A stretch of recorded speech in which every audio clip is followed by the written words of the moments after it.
The King of Swing came to Boca Raton today. Benny Goodman will appear in concert tonight at Florida Atlantic University. The world-renowned clarinet player talked about the evolution of music since he first entered the scene some 60 years ago. We asked him what he thinks about disco music. I don't like it. Do you think that the big bands will ever return again? Well, there's been talk about it for the last 50 years or 40 years. But they do seem to be playing more music of that type and quality on the radio stations nowadays. And I think that's an important point because they're not doing it for the love of it. They're doing it because it's the bottom line as far as they're concerned. You have your cycles of music all the time. I guess probably that's the reason. You have cycles, it comes back this way and that way and so forth. And Benny Goodman keeps going on and on. The Benny Goodman Sextet will appear in a benefit performance tonight to aid the FAU Foundation. I'm Eleanor Schano-White reporting from the South County Bureau in Boca Raton. Immigration and county health officials are continuing the slow and tedious task of processing hundreds of Haitian refugees who've been brought to Delray Beach since last weekend. So far, only 42 have received their health checks. Most have been found to be suffering from malnutrition, dehydration, exposure, and parasitic infections. So far, no communicable diseases have been diagnosed. Both the mood and appearance of the refugees have improved dramatically since we first visited the Haitian house on Monday. Although the look of bewilderment, fear, and despair seems to be indelibly etched on many of their faces. At the same time, the response to an appeal for food and clothing made during this newscast on Monday has been overwhelming. Oh, it's been terrific. People have been just great. They've been bringing by food and clothes, money, shoes, and it's just been wonderful. Yesterday, all the city officials came, including the mayor, and every one of them just said, "We want you to know we're here if we can help in any way." They were just great. It's been only 6 days since Miriam Frederick and her World Harvest Mission bought this house at 114 Southwest 10th Avenue. And for members of the community concerned that this will become a permanent shelter, Ms. Frederick wants to emphasize that it's only a temporary holding facility for the steady stream of refugees arriving almost daily in South Florida. What I want everyone to understand is this is a holding center. You see, we get the access from Miami. Immigration Department in Miami is doing a terrific job, but you just don't know how many boatloads are going to come in at a time. You may have one a week, one a month, and then you may have 3 on one weekend. You just never know. So we take the excess that Miami can't handle. With approximately 500 Haitians coming ashore each week and with an emergency situation existing in Miami, Ms. Frederick said she hopes to turn the Haitian house in Delray Beach into a permanent refugee center in compliance with the codes of the city. I'm Eleanor Schano-White reporting from the South County Bureau in Boca Raton. They've already dubbed it the drug port. This little Boca Raton airport has certainly lived up to its reputation. In the past 24 hours, 2 planes have been seized and close to $1 million in illegal narcotics confiscated. Now here's the scenario. Last night at approximately 10:45, we received another tip from the U.S. Customs Service that this aircraft would be entering our area. Marked patrol units responded to the scene, apprehended the pilot shortly after touchdown. The passenger on board fled into the underbrush, and with the help of the Boynton Beach K-9 units, we had the second suspect in custody within 45 minutes. The suspects, identified as 25-year-old Steve McDonald of Crystal River and 28-year-old Duncan McCrae of Hawassa, Florida, are lodged in the Palm Beach County Jail in lieu of $10,000 bond each. Boca Raton police had barely finished outlining details of a drug bust earlier today, which netted some 700 pounds of marijuana, when our Channel 12 news cameras were alerted to a U.S. Customs King Air turbojet forcing down a twin-engine Aerostar at the edge of the runway. 2 men fled from the aircraft into a wooded area between the airport and Florida Atlantic University campus. Meantime, another U.S. Customs plane landed in the university parking lot in an attempt to contain the suspects in the field. With assistance from the DEA, the Sheriff's Department, Boca Raton Police, and the Pompano Beach Police, an intense search followed. It looks like we have in excess of 1,000 pounds of Jamaican-type marijuana. This flight apparently originated in the Montego Bay area. What's the street value? We would put this somewhere in excess probably of $500,000. At this point, I know that the suspects were contained for a while in this field between the airport and the university. Do you speculate right now that they have escaped? At the present time, we believe that the one subject did escape into the FAU campus area and blended in with that crowd. We currently have the Pompano Beach K-9 unit on board, and they're searching the wooded area for the other suspect. Today's seizures bring to 6 the number of drug planes confiscated by the Boca Raton police within the past 30 days. During that period, local authorities have made 10 drug arrests, seized close to $6 million worth of illegal narcotics, and almost $1 million in personal property. I'm Eleanor Schano-White reporting from the Boca Raton Airport for Channel 12 News. The sign on the house reads Haitian Haven. However, things aren't quite as peaceful and serene as the name implies. On the front porch, immigration officials are still processing the 200 and some refugees who arrived in Delray Beach last weekend, while they're finishing up the last of the medical checks at the county health department. Health checks on the Haitians that we were aware of in the area are completed. Approximately how many did you do this week? We did approximately 175 in this center this week. There were about 45 or 50 done in our West Palm Beach office. Meantime, Miriam Frederick, director of World Harvest Mission, prepares to meet with city officials who are under pressure to move the Haitians out of this house.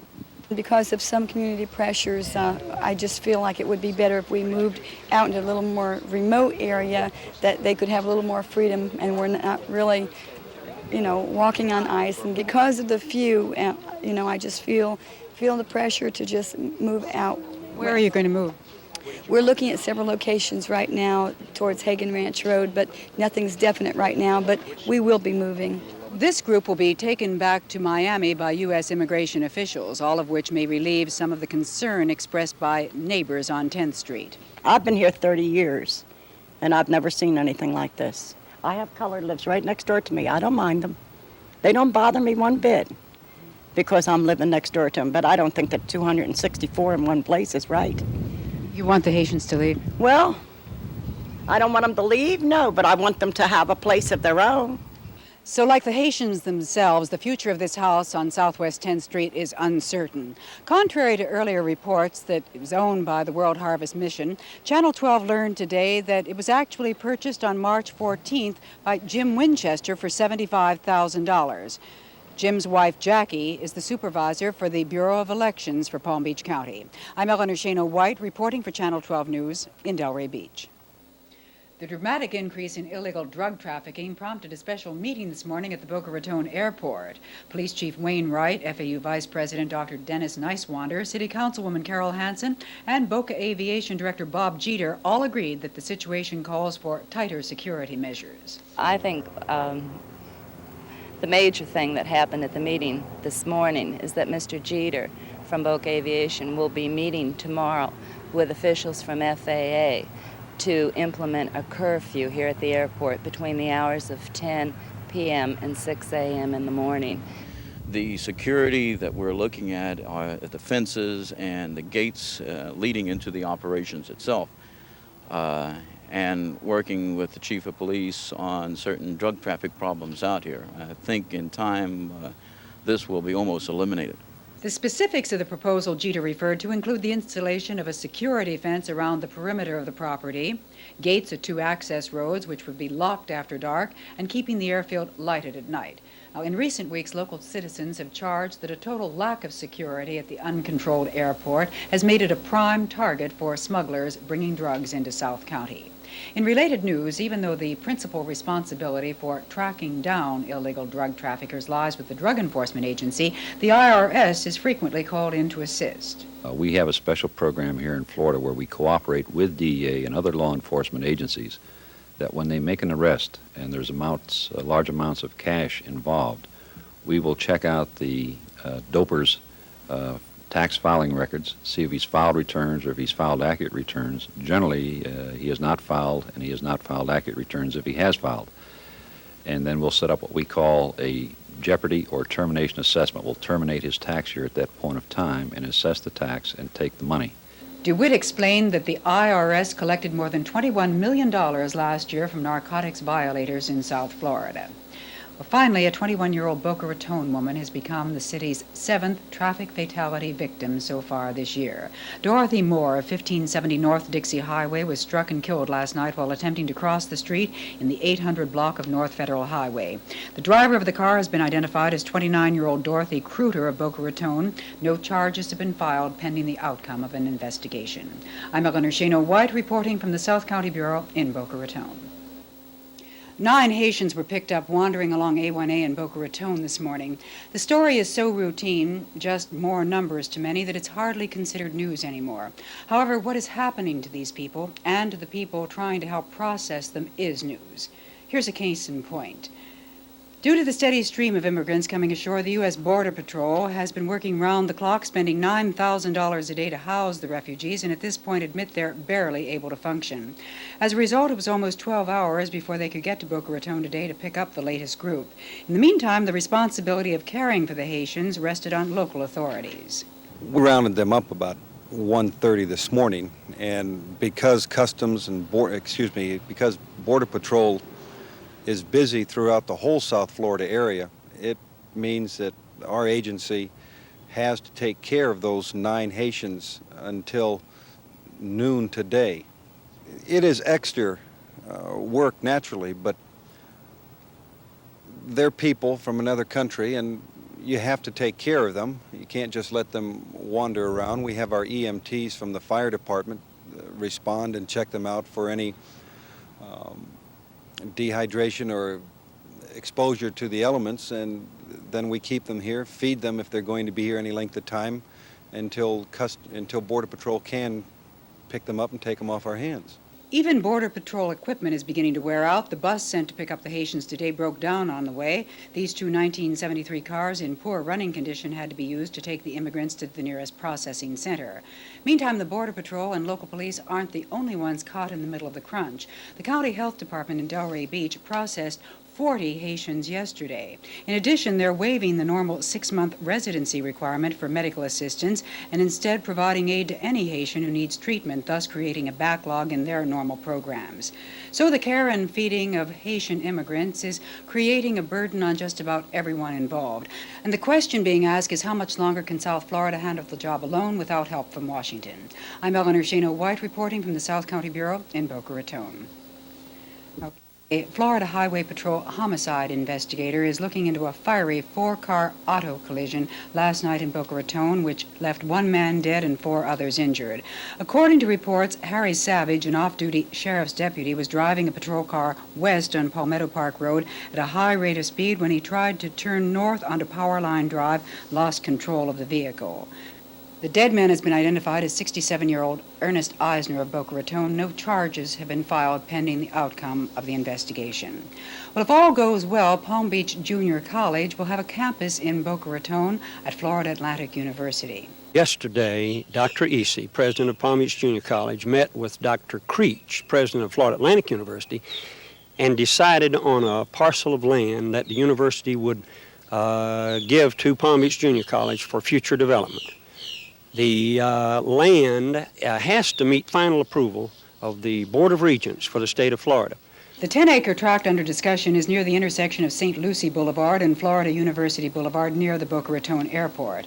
FAU has asked Palm Beach Junior College to submit plans by next week to show how the land will be used so that these plans can be taken to the Board of Regents for formal approval in April. I'm Eleanor Schano-White reporting from the South County Bureau in Boca Raton. The problem of Haitian refugees in South Palm Beach County has been solved, at least for the time being. A crisis developed last week when 224 immigrants, many with open sores, high fevers, and too weak to walk, were brought to this house on Southwest 10th Street to await medical checks and processing. This was the scene 1 week ago today. This is the same house today. Most of the Haitians are gone, and U.S. immigration officials have agreed not to send any more to Delray Beach until adequate facilities can be found. Meantime, Channel 12 News has learned that the Haitian government is beginning to clamp down on its citizens attempting to leave the impoverished island. According to this man, who asked not to be clearly identified, it's becoming very difficult to get out of Haiti. He's trying, to stop every boat. Now they have to be licensed. to travel in the sea. Even where they go out for fish, they have to have a license for that. Now, they question them before they go out. The man whose visa permits him to travel back and forth between the island country and the United States says he has personally witnessed a dramatic change in Haitian government policy, one which he predicts will significantly slow down the number of Haitian immigrants coming into South Florida. Meantime, a local citizens group has stepped up a petition drive aimed at the city taking over the Boca Raton airport. The Florida Board of Regents, which now governs the airstrip, has delayed until early May a decision on its proposed master plan. However, with the recent increase in the amount of illegal drug trafficking, the Airport Awareness Group feels something must be done now. Unfortunate, though, that the Chamber of Commerce and the company that operates here at the airport and the Pilots Association is fighting the city's resolution to gain control over the airport. We have had petitions going out for the last 2 weeks. We've been having door-to-door campaigns. We've had people at shopping centers, post offices, and churches all collecting names. And of course, what's been happening now with the airport focus on drugs and so forth is really helping our petition campaign. Schultz says there are already several thousand names on the petition to have the city take over the airport, and the group plans to take its fight directly to Governor Graham. I'm Eleanor Schano-White reporting from the South County Bureau in Boca Raton. Theater lovers in the South County have cause for celebration tonight with the announcement that the Caldwell Playhouse will open this fall. Actress Julia Mead was on hand at a coffee this morning, attended by several hundred Caldwell Theater supporters, and she said she plans to be right here when the curtain goes up in November.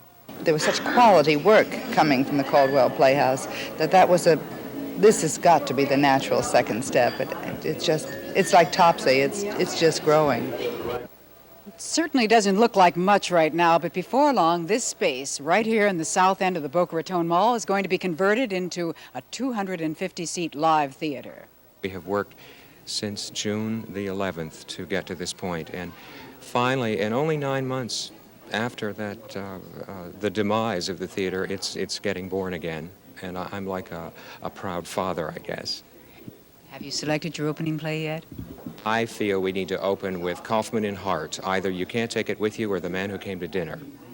First of all, You Can't Take It With You for the obvious title and the funny tax business, or The Man Who Came to Dinner because I feel that's us. We're here to stay now.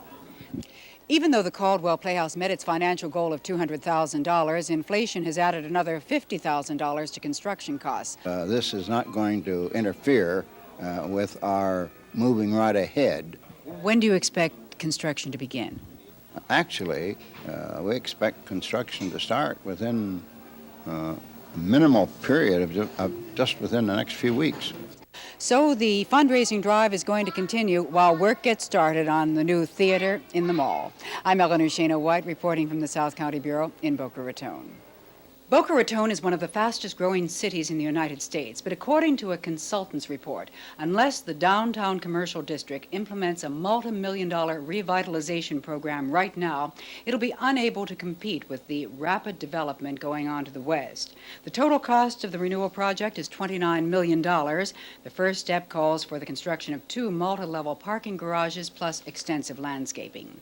The phenomenal growth here in the South County has also created an urgent need for additional hospital space. And today, the Royal Palm Plaza sponsored a benefit fashion and design show at the Royal Palm Dinner Theater, with all of the proceeds going to the Boca Raton Community Hospital Building Fund. The parade of spring fashions included everything from lingerie to swimwear. And as you will note, in spite of the bikini brigade on South County beaches, the designers insist that one-piece bathing suits are in this spring. And one thing is certain, spring is here with Easter just around the corner. However, it's not a joyous season for local florists who say people just aren't buying flowers like they used to. Statistically, Easter has been going down for several years now in demand. The price of the traditional Easter lily is averaging about $12.95 in Boca Raton, showing little increase over last year. That's not true in the Easter basket department.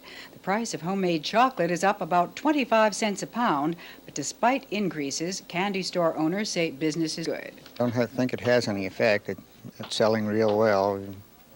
It's an unprecedented Easter. So if the price of Easter candy is up, so are sales, proving that in spite of inflation, when it comes to holidays, Americans still spend money. I'm Eleanor Schano-White reporting from the South County Bureau in Boca Raton. The dramatic increase in illegal drug trafficking prompted a special meeting this morning at the Boca Raton Airport. Police Chief Wayne Wright, FAU Vice President Dr. Dennis Nicewander, City Councilwoman Carol Hansen, and Boca Aviation Director Bob Jeter all agreed that the situation calls for tighter security measures. I think the major thing that happened at the meeting this morning is that Mr. Jeter from Boca Aviation will be meeting tomorrow with officials from FAA to implement a curfew here at the airport between the hours of 10 p.m. and 6 a.m. in the morning. The security that we're looking at are at the fences and the gates leading into the operations itself, and working with the chief of police on certain drug traffic problems out here. I think in time this will be almost eliminated. The specifics of the proposal Jeter referred to include the installation of a security fence around the perimeter of the property, gates at 2 access roads which would be locked after dark, and keeping the airfield lighted at night. Now, in recent weeks, local citizens have charged that a total lack of security at the uncontrolled airport has made it a prime target for smugglers bringing drugs into South County. In related news, even though the principal responsibility for tracking down illegal drug traffickers lies with the Drug Enforcement Agency, the IRS is frequently called in to assist. We have a special program here in Florida where we cooperate with DEA and other law enforcement agencies that when they make an arrest and there's large amounts of cash involved, we will check out the doper's tax filing records, see if he's filed returns or if he's filed accurate returns. Generally, he has not filed, and he has not filed accurate returns if he has filed. And then we'll set up what we call a jeopardy or termination assessment. We'll terminate his tax year at that point of time and assess the tax and take the money. DeWitt explained that the IRS collected more than $21 million last year from narcotics violators in South Florida. Well, finally, a 21-year-old Boca Raton woman has become the city's 7th traffic fatality victim so far this year. Dorothy Moore of 1570 North Dixie Highway was struck and killed last night while attempting to cross the street in the 800 block of North Federal Highway. The driver of the car has been identified as 29-year-old Dorothy Kruter of Boca Raton. No charges have been filed pending the outcome of an investigation. I'm Eleanor Schano-White reporting from the South County Bureau in Boca Raton. Boca Raton has recorded another traffic fatality. An elderly man walking last evening in the 500 block of Southwest 4th Avenue was struck and killed. Police are still trying to identify the victim, described as being in his 70s with gray hair. He was wearing brown shoes, brown striped pants, and a cream-colored shirt. The driver of the car, 21-year-old Michelle Normandy, has been charged with a special hazards violation. Meantime, the search for an elderly Delray Beach man has now entered its 3rd day. 79-year-old James DiLorenzo of Kings Point has not been seen since he left his home Monday afternoon to buy ice cream. He was last seen wearing a bright blue long-sleeve shirt and blue-gray pants. The area he was last seen in was in the area of Carter and Atlantic. The Sheriff's Department is hoping the public will cooperate in helping them locate DiLorenzo, who has been without badly needed medication since Monday. Well, Fire Chief Jack Withrow is undergoing further tests at the Boca Raton Community Hospital, where doctors have diagnosed him as having a blood clot on his brain. Paramedics rushed the 46-year-old Withrow to the emergency unit Tuesday afternoon when he collapsed at his desk. He's listed tonight in good condition. Well, some 100 new homes in the Timber Creek section of Boca Raton will be re-inspected next week for possible safety hazards. A few days ago, this ceiling paddle fan fell to the floor in the home of Steve Dahlgren of 2672 Timber Creek Circle. It was later learned that the 50-pound fan had been poorly installed with 2 loosely held screws. My wife called me in mid-afternoon and said she'd heard a loud crash, and she came in here and found this paddle fan laying on the floor.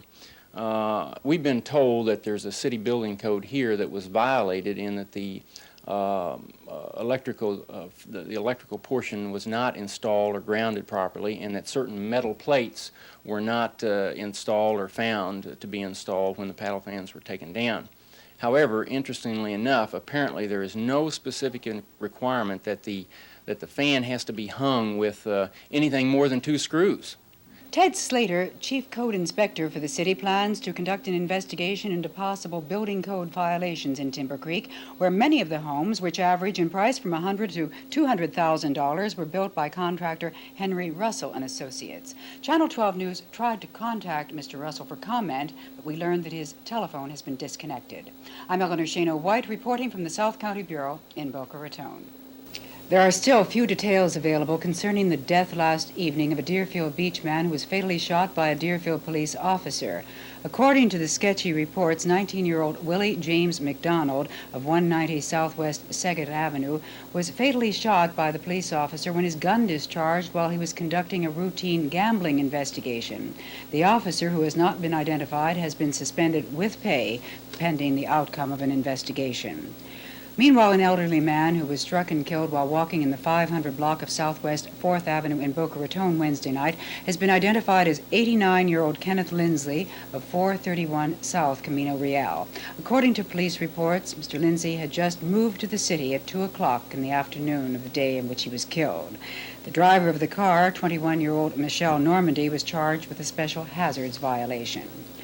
Well, Boca Raton's acting police chief, Wayne Wright, has come under attack as a result of 2 anonymous letters implying that he has organized crime connections.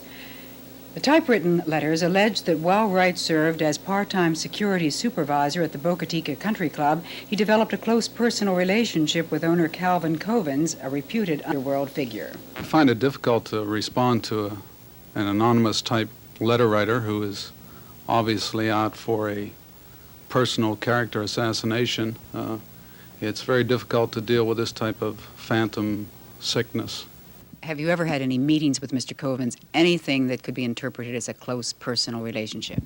I have never had, nor do I ever intend to have, any personal relationship with Mr. Covens. I have only seen the gentleman a half a dozen times in my life. I was introduced to him once briefly, and that's the extent of any personal relationship. Off-duty Boca Raton police officers have served as security guards at Boca Chica since the complex was built in 1967. And according to Controller Jackie Malone, Wright was security supervisor at the condominium complex 5 years before Covens became majority stockholder. Do you have any reason to believe that a close relationship existed between Wayne Wright and Cal Covens? As far as I know, their relationship is purely professional. That is, that he's captain of the security here, and if they have any personal relationship, it is not known to me. When Wayne Wright became acting police chief of Boca Raton last February, he pledged to go after the so-called big hitters, and he feels that his threat to crack down on organized crime in this community could have motivated the recent attack. I'm Eleanor Schano-White reporting from the South County Bureau in Boca Raton. Tensions have eased somewhat in Deerfield Beach following last week's fatal shooting of a young black man by a white Deerfield Beach police officer. This was the scene today at West Side Park. Only a stray dog wandering near the site where 19-year-old Willie McDonald was shot by patrolman Doug Williams during a raid on a gambling game last Thursday night. While a Broward County grand jury continues its investigation, McDonald's family is making funeral arrangements. Services have been set for this Saturday at the First Zion Baptist Church in Deerfield Beach. Meantime, we have good news for the motoring public tonight. It appears that the Palmetto Park Bridge will reopen sometime later this week. The bridge was closed for repairs March 17th. As a result, monumental traffic tie-ups have caused headaches for motorists traveling from the beach to the city. Now, there will be some restrictions on the Palmetto Park Bridge when it opens in a few days. Heavy trucks 5 tons or over won't be permitted to use it. According to the county engineer, the weight limit is necessary because of deteriorating steel on the 50-year-old span. Well, like the swallows returning to Capistrano, college kids seem to come to Florida beaches every Easter for their spring break. This year was no exception. They pumped some $60 million into the local economy, some 200,000 of them jammed into Fort Lauderdale beaches, and there was a rippling effect felt in North Broward and South Palm Beach counties as well. A great time. Oh, yeah. It's nice. It's great. You can see. Fort Lauderdale police reported 100 arrests over the weekend, while things were considerably quieter along Pompano and Deerfield beaches, where the crowds were thinning out today as spring break comes to an end. And the kids get ready to pack up after a week of sun, surf, and suds. I'm Eleanor Schano-White reporting from the South County Bureau in Boca Raton. Good and bad economic news came out of Boca Raton today. Two of the top money experts in the country were in town to attend the U.S. Savings Association conference. The chief economist for the group says we're on the brink of a moderate recession, which won't be as bad as the one in 1974. We asked Kenneth Thigerson for his projection on the current record-high interest rates. My guess is that we are very close to a peak in interest rates. 20% prime, 16 or 17% mortgage rate is about all that anybody can take. And I think it's on that basis that the likelihood of a recession is so great, and also the likelihood of a decline in interest rates in the second half of this year. The league's president, Ed Brooks, also sees mortgage interest rates coming down. My projection is that hopefully the short-term rates will come down in the area of about 12%. I never thought that I would say come down to 12%, and that mortgage rates perhaps will come down in the 13-14% range. Brooks added that mortgage money has just about dried up, and what we really need is more incentive for savings. We know the savings in the United States are an all-time low, and it's much lower than most of the other industrial countries. For example, Japan has 19%, England has about 14%, Germany 15%, France 17%. Ours is 3.3%. But it's a fact that money market funds are hurting S&Ls. Should the Federal Reserve exempt them from credit controls? First of all, I don't think that the money market funds should be free of regulation or free of having to put up money in reserves. We have to do it. All we ask in is a level playing field. Even though the experts are predicting that half of the S&Ls will be operating in the red by the end of the year, Brooks hastens to add depositors' money is not in jeopardy, stating that the industry still has $32 billion in reserve. I'm Eleanor Schano-White reporting from the South County Bureau in Boca Raton. The World Harvest for Christ mission says it will definitely set up a Haitian refugee processing center in the South County. The only question is where. An abandoned labor camp on Hagen Ranch Road west of Delray Beach was being considered, but according to missionary Jim Winchester, it would cost $250,000 to renovate the property, and the church is now negotiating for another site. It's estimated that between 3,000 and 5,000 illegal Haitians are currently living in Palm Beach County. In other news, an intensive search is underway tonight in Delray Beach for an elderly man who has been missing since early yesterday. The man has been identified as 79-year-old James DiLorenzo. He suffers from Parkinson's disease and cancer, and according to authorities, must take medication 3 times a day. It's my understanding that if he does not receive this medication, he will then go into, I would describe it as a more or less a comatose type condition, and therefore we don't believe that Mr. DiLorenzo is mobile at this time. Anyone with information concerning the missing man is asked to call the Sheriff's Department at 278-2644. An investigation is continuing into circumstances surrounding the deaths of 2 Michigan women who were killed in separate hit-and-run accidents in Boynton Beach Saturday night. According to sheriff's detectives, 24-year-old Christine Ankney and her 19-year-old sister Jacqueline Stevens hurriedly checked out of a Fort Lauderdale motel, explaining to the clerk that they were leaving town because they were afraid someone was chasing them. Our investigation into this matter, with a lot of cooperation from the public, led to the arrest of the drivers of the first 2 vehicles that struck the girls. Detectives are curious to learn why the 2 women left their disabled vehicle equipped with a CB radio on the Florida Turnpike and left on foot in search of help. Well, Fire Chief Jack Withrow is listed in good condition tonight at the Boca Raton Community Hospital, where he was taken yesterday afternoon when he became ill while working in his office.